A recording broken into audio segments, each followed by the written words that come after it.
En este video vamos a ver lo que es el metabolismo, ¿sí? Primeramente, antes de empezar, tengamos en claro ciertas definiciones. Energía en la célula es la capacidad para realizar un movimiento con la materia, ¿sí? Un trabajo, una actividad. Luego tenemos que entender la primera ley de la termodinámica o la ley de la conservación de la energía, ¿sí?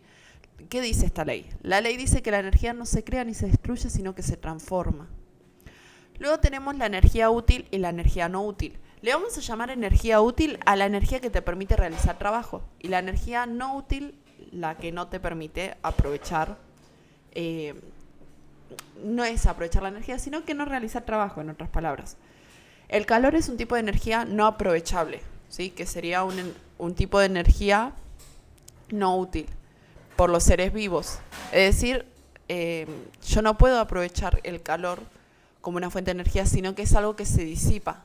Si yo tengo la luz del sol, puedo realizar cierta actividad en su momento, pero no es que se va a mantener y se va a transformar de energía a energía. Entonces es energía no útil cuando ya está, no puedes sacarle más provecho a eso. Ahora, proceso espontáneo es un proceso en el cual yo tengo un contenido energético del sistema al inicio y es mayor que en el final. O sea, el contenido energético al principio es mayor y al final es menor, se dice proceso espontáneo. Esto es importante que lo sepan. Va a ser espontáneo cuando el inicio del proceso es mayor que el final. Y va a ser no espontáneo cuando el inicio del proceso es mucho menor al final. La entropía es una forma de cuantificar el desorden en un sistema, ¿sí? A mayor entropía, mayor desorden. La segunda ley de la termodinámica nos dice que en todas las transformaciones energéticas, parte de la energía inicial se transforma en calor, ¿sí? Cualquier sea la energía, una partecita de esa energía inicial va a ser transformada en calor. Y las reacciones químicas son un proceso por el cual una sustancia llamada sustrato o reactivo se transforma en una sustancia llamada producto. Esto lo vamos a ver bien en la clase de fotosíntesis. Esta es la ecuación general de la fotosíntesis, ¿sí? Y lo que vamos a tener en esta parte es reactivos y esta parte es producto. Este proceso es un proceso anabólico. ¿Por qué? Porque necesita 6 moléculas de dióxido de carbono para formarlo en la fase fotoquímica a glucosa. Fotoquímica. La glucosa es de cositas chiquititas, se forma algo grande. Eso lo vamos a ver ahora cuando veamos anabolismo y catabolismo.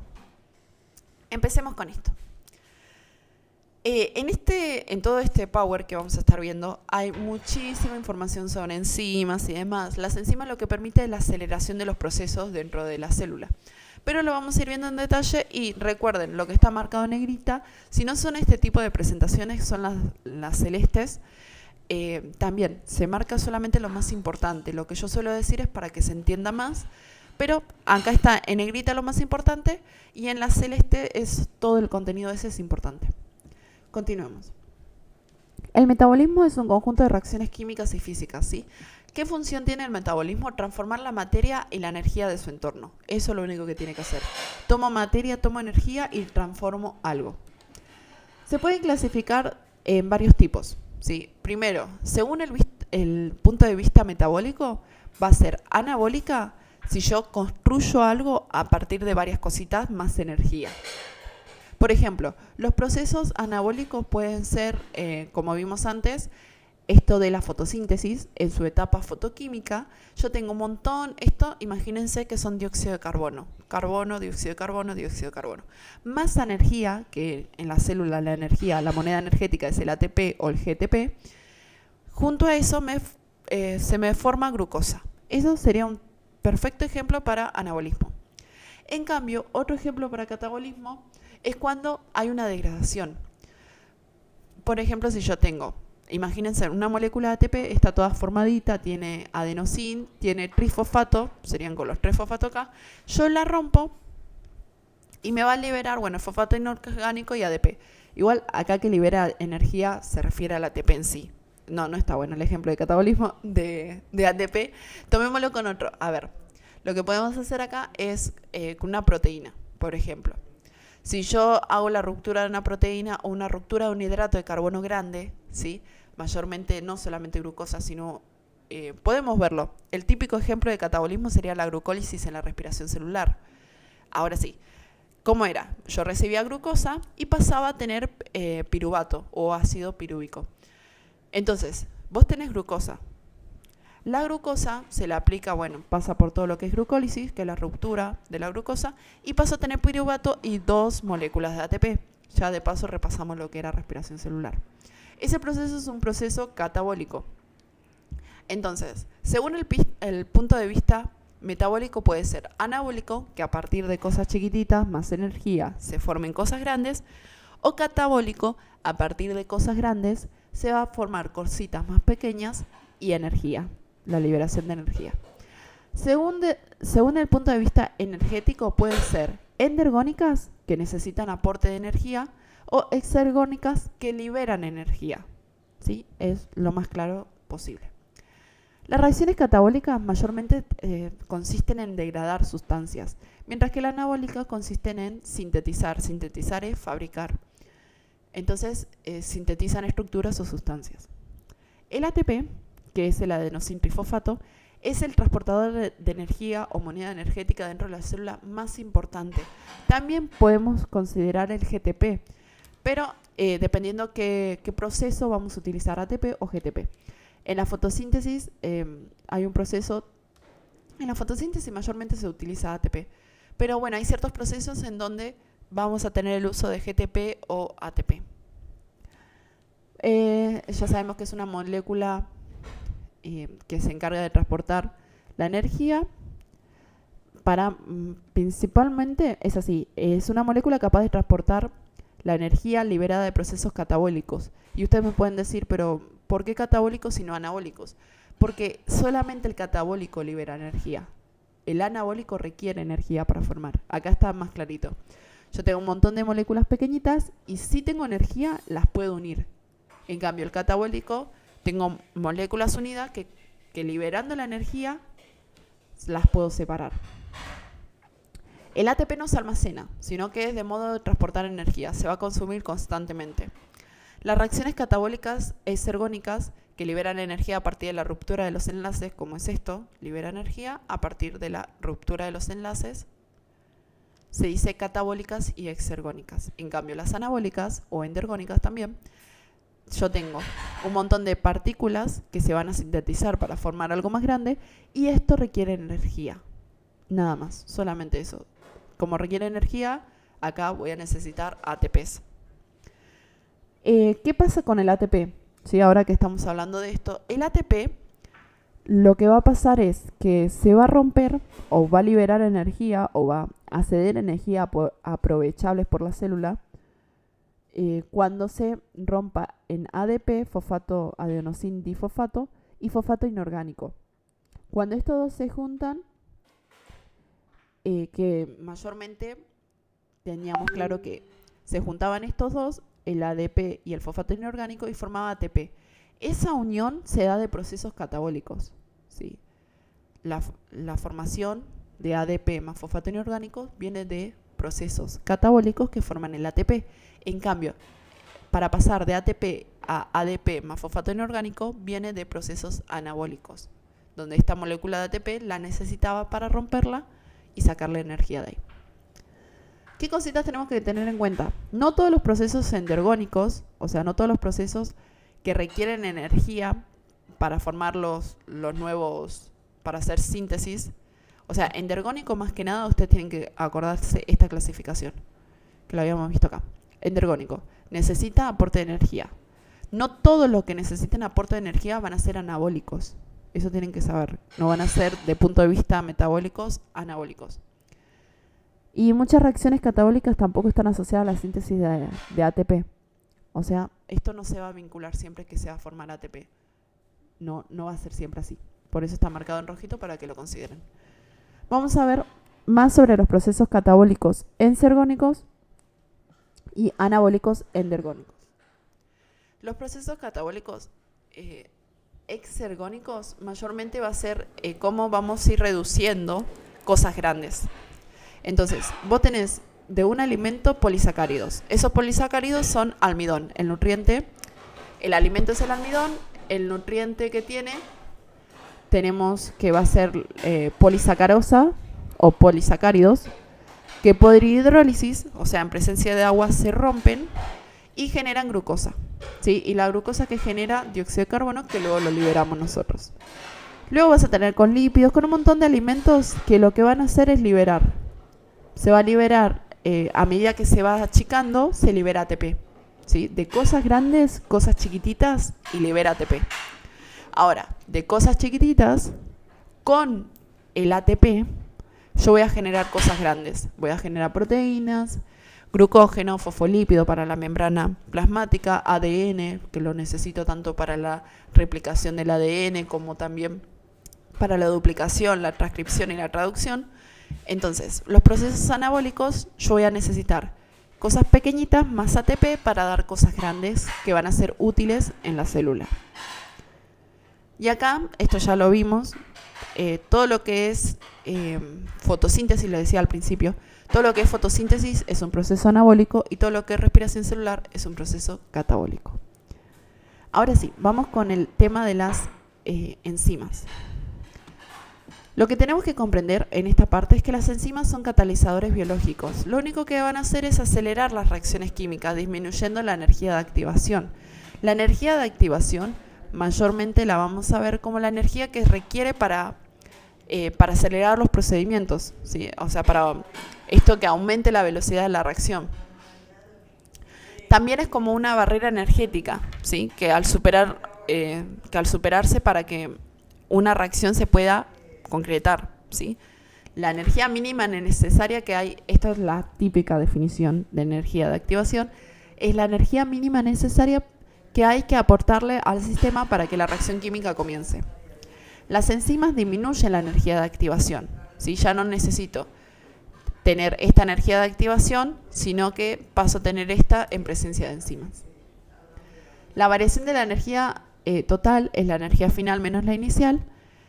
No se ve modificada por la presencia de enzimas, ya que la energía inicial de sustrato y las finales contenida en los productos no se modifican, ¿sí?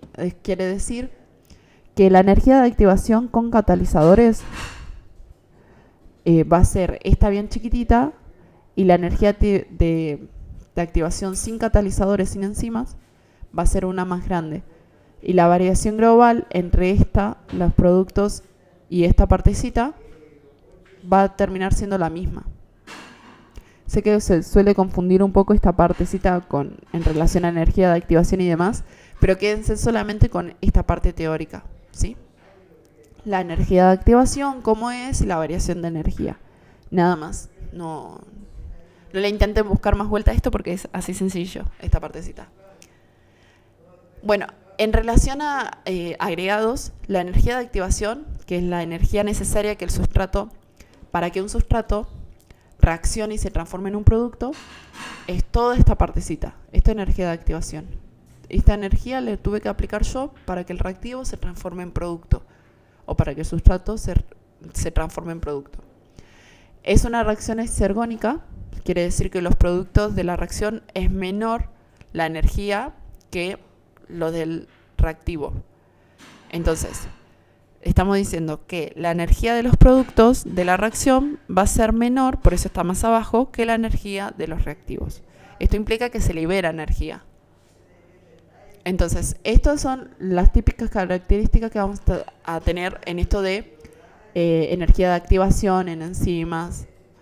Entonces, la energía potencial, se le dice energía potencial a mayormente este gráfico, y la coordenada de reacción nos dice que el sustrato que vos tenías, la energía que va a tener ese reactivo va a ser mayor a la energía que va a tener ese producto.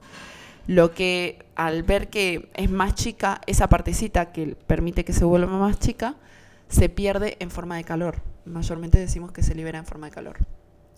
Vamos a ver un poco de las características de las enzimas. Las enzimas son específicas. Son eficientes en pequeñas cantidades. Si hay muchísimas ya no se vuelven tan eficientes. No se alteran en el curso de reacciones químicas si no se ven afectadas por una variación de temperatura o pH.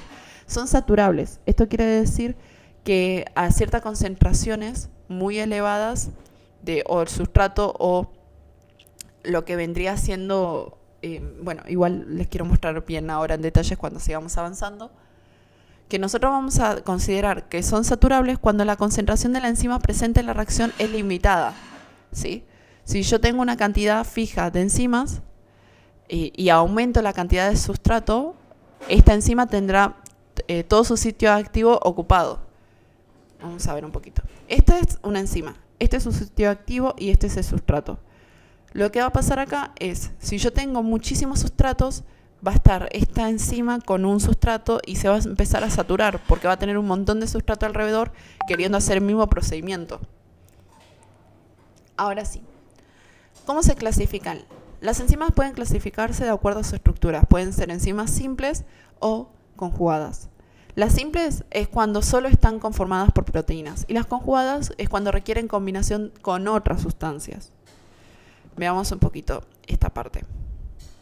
Enzima simple, estructura proteica, las sencillas.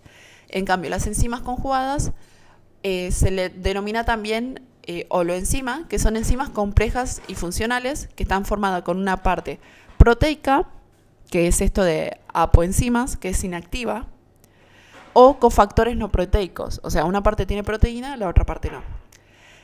Entonces, la apoenzima, que es inactiva, es una estructura proteica. En cambio, la parte de cofactores no proteicos, que ya serían sustancias, pueden ser iones inorgánicos, ¿sí? Iones, o una molécula orgánica, ¿sí? Que puede ser otra coenzima o un grupo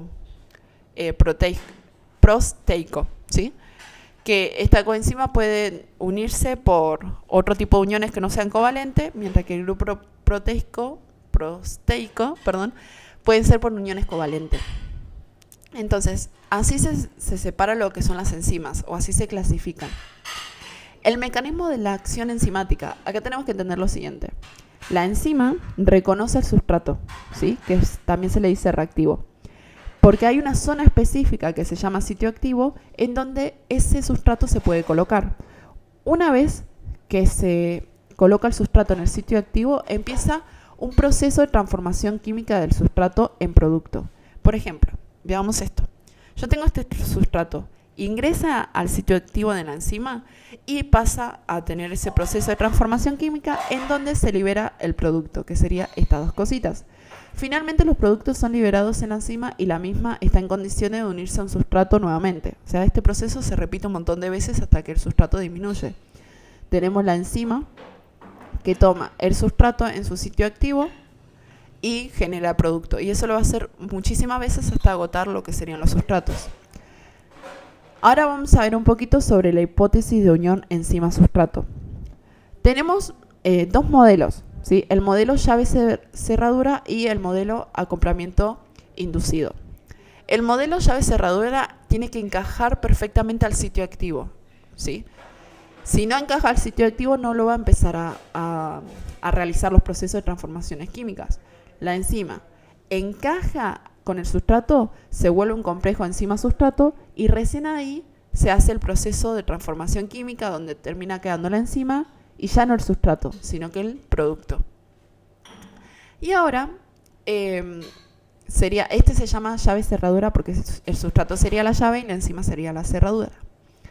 El modelo de acoplamiento inducido, el sustrato no encaja perfectamente, ¿sí? Sino que lo que va a pasar es que el centro activo de la enzima, el sitio activo, cambia su conformación espacial, o sea, se va a tener que modificar, se va a tener que adaptar al sustrato para luego así liberar el producto. Entonces, en este modelo de acoplamiento inducido, el sustrato va a ser quien va a inducir al acoplamiento de la enzima, o sea, la estructura de la enzima, para que se pueda generar el producto. Por eso se llama modelo de acoplamiento inducido. Ahora sí, vamos a ver factores que afectan la velocidad de la reacción. Nosotros ya sabemos que la enzima lo que nos permite es acelerar los procesos metabólicos. Ahora, vamos a ver qué pasa según las concentraciones de sustratos con variación de pH, con temperatura, cantidad de enzimas presentes y presencia de inhibidores enzimáticos. Vamos con esto. La concentración de sustratos pueden en ocasiones acelerar las reacciones químicas y aumentan la velocidad, ¿sí? Donde el sustrato se transforma en producto, aumenta la cantidad de producto generado en un lapso de tiempo. Entonces, ¿qué va a pasar acá? La velocidad se va a relacionar directamente con la actividad de la enzima. Cuanto más actividad hace la enzima, mejor va a ser la actividad, va a ser la velocidad, y va a ir aumentando la concentración de sustrato a medida que vaya avanzando la enzima en su actividad. Entonces, yo tengo sustrato, luego paso a tener, esto se va a mover hasta que se genera producto, y hay un momento que la enzima llega a una velocidad máxima, que se considera velocidad saturada. Yo les decía al principio, cuando empezamos a hablar de enzimas, que va a estar saturada cuando ya la enzima tenga sustratos en su sitio activo y no pueda seguir trabajando. O sea, tiene muchos sustratos, entonces no puede seguir con otro porque está pasando el sustrato a producto. Está llenísimo de sustratos, por lo tanto, cuando los sitios activos de una enzima están ocupados, se dice que esa enzima está saturada de sustratos. Entonces, la velocidad máxima solo se podría superar si se aumenta la cantidad de enzima. Es como, ya está, estoy llena de sustratos, no puedo, necesito más enzima. Cuando llega más enzima y cada enzima toma su sustrato, listo, ya está, se puede continuar con esto y no se llega a la velocidad máxima, sino que se supera. Ahora veamos cómo actúan las enzimas con diferentes factores. El pH lo que hace es modificar la estructura tridimensional de las enzimas y altera el sitio activo. Por eso la actividad o la velocidad de las enzimas se ven afectadas. Cuanto mayor es el pH que vayamos a tener, va a ser lo desplazado que va a estar en este gráfico. La actividad enzimática va a ir cambiando según el pH también. Entonces, sabemos que el pH modifica la actividad enzimática. Eso es lo más importante que tienen que entender de esto. La temperatura, los cambios de temperatura también afectan la estructura proteica, ¿sí? Entonces, eso afecta la actividad y la velocidad de las enzimas. Luego tenemos la cantidad de enzimas presentes. Eso era lo que le decía de esto de saturación. Si vos sabes que a mayor cantidad de enzima va a ser mayor la velocidad, entonces no van a alcanzar tan rápido la velocidad máxima, no se van a saturar tan rápido. Eso es importante entenderlo. Si hay mayor enzimas, no se satura tan rápido. ¿Qué pasa con presencia de inhibidores enzimáticos? Nosotros tenemos que entender primero que los inhibidores son moléculas ajenas al organismo, que al unirse con enzimas disminuyen su actividad y disminuyen por ende la formación de productos. Estos pueden ser inhibidores enzimáticos como penicilina, drogas, anticancerígenas, ibuprofenos, aspirinas. Y también estos inhibidores son reversibles o irreversibles, o sea, una vez usados ya no se pueden volver a usar. Vamos a ver primeramente los reversibles, que son lo que mayormente lo ven en el curso de ingreso, que es, los reversibles son inhibidores competitivos. ¿Qué quiere decir esto? El inhibidor es muy semejante, es muy parecido al sustrato, por lo tanto se va a querer unir al sitio activo y por ende va a competir con el sustrato. Va a decir, bueno, no, yo soy un inhibidor, pero me uno ahí y no podés. Me uno a una zona de la enzima y no vas a poder ingresar el sustrato, por lo tanto no se va a formar el producto, que es la función que tiene el inhibidor, no formar producto. Los inhibidores no competitivos, el inhibidor modifica la actividad de la enzima por una unión del sitio diferente al sitio activo y por eso no compite con el sustrato. Veamos en esta partecita. Yo tengo este sitio, no es el sitio activo es acá. Entonces este es un inhibidor no competitivo porque aprieta a la enzima que impide que se le una el sustrato, por lo tanto se le dice inhibidor no competitivo. ¿Cómo sería competitivo? Que el inhibidor venga a esta zona, al sitio activo, y impide el ingreso del sustrato. Ahora veamos esto de regulaciones enzimáticas. ¿Qué tenemos que entender de las regulaciones enzimáticas? Que según la distinta demanda que haya de sustancia y energía, va a haber una manera de controlar las enzimas. Esto lo podemos hacer o podemos comprenderlo de la siguiente manera. Se pueden separar en distintos niveles y uno es la regulación de la actividad catalítica, ¿sí? O sea, consiste en modificar la actividad enzimática sin tener que variar las concentraciones de la misma. Tenemos la regulación alostérica, en donde la actividad en las enzimas pueden regularse mediante unión de uno o más ligandos, reguladores alostéricos. Se unen a un lugar o lugares distintos al sitio activo, induciendo cambios conformacionales de la enzima. Por ejemplo, esto es ligando, ¿sí? Es una regulación alostérica. Lo que pasa acá es, yo coloco el ligando en la enzima e impido, o sea, se empieza a deformar, y los sitios activos se cierran. O sea, se ven modificados y no ingresan los sustratos. Ahora, los sistemas multienzimáticos, ¿sí? Acá lo que pasa es que las enzimas tienen como una vía metabólica. O sea, actúan de modo secuenciales, una enzima, otra enzima, y cada una va aplicando con el producto de la otra, va haciendo su propio producto. Por ejemplo, yo tengo la enzima 1 genera un producto que es tomado como sustrato para la enzima 2, que genera un producto que es tomado como sustrato para la enzima 3, y así sucesivamente, hasta la enzima 5, que genera un producto que es tomado como sustrato para la enzima 1. ¿Qué pasa acá? Disminuye la cantidad de producto final formado, ya que siempre va a ser como el sustrato de la enzima 1. Ahora, veamos un poquito sobre esto de modificaciones covalentes. La modificación covalente es cuando una enzima se activa o se inactiva por uniones covalentes con grupos químicos.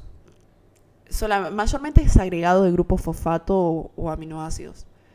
Después está la compartimentalización, ¿sí? Que es la separación de distintas enzimas metabólicas en compartimentos separados. Eso es una. Isoenzimas, que son distintas formas estructurales, pero es una misma enzima, ¿sí? Se ve diferente, pero sigue siendo la misma, genera la misma actividad. Después tenemos regulaciones de la síntesis de enzimas y regulaciones de degradación de enzimas. En las enzimas, que son proteínas, están más que nada codificadas por los genes del ADN. Esta partecita de regulaciones de síntesis de enzimas es traducción, ¿sí? Nada más. Ese mismo procedimiento nos explica en detalles cómo actúa en la traducción. Y la regulación de degradación de enzima pasa muy pocas veces que se realiza la hidrólisis de proteínas, porque no se usan las proteínas como almacenamiento de energía. Entonces es medio raro que las quieras romper. Pero sí, una vez que cumplen sus procesos, deben ser degradadas. Y eso se degrada por los proteosomas. Así que tenemos toda una clase sobre estos temas. Así que más que nada esto sobre regulación de la degradación de enzimas sería la degradación de las enzimas, y la regulación de la síntesis de enzima es la traducción, ¿sí? Que sería la formación de proteínas. Hasta acá todo lo que tienen que saber sobre metabolismos y lo que estuvimos agregando de enzimas. Esto también les voy a pasar esta clase en PowerPoint, así ya lo tienen y lo pueden ir viendo y seguir leyendo de acá el material. Pero lo que yo les expliqué es como lo más importante de esta partecita, lo que tienen que saber y comprender. Para el día del examen le tomen preguntas muy parecidas a lo que vamos a estar viendo ahora en los choice, para que puedan seguir repasando esa parte y comprender el porqué y cómo son el tipo de evaluación que toman en el curso de ingreso.